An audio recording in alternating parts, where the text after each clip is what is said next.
In the first poster, I played more around with the idea of being more thriller-based rather than horror.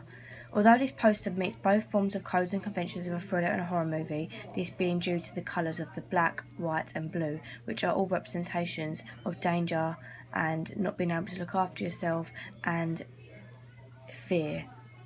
With the research of openings, a main convention is the fading of a character, which is what I simply portray in this poster, giving the character the impression of being taken away or dominated by someone else.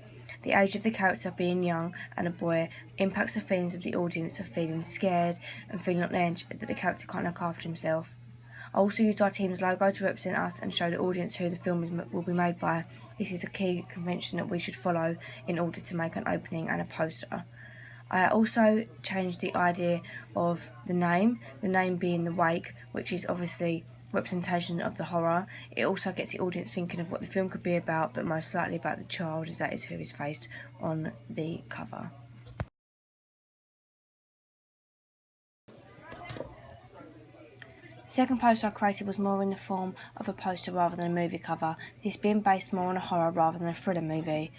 The image I chose to create was on a dark night, as it meets the conventions of what most horrors are shot in, being normally in the dark or at night. The train tracks going off into the distance would make the audience feel on edge and uneasy about what could happen.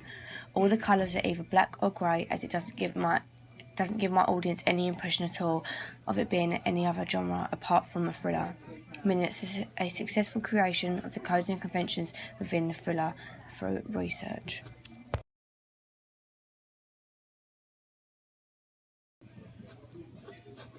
The last poster I created was definitely a horror genre. This is due to the background being in an asylum, which is a traditional convention of a horror and what you would associate with when being scared.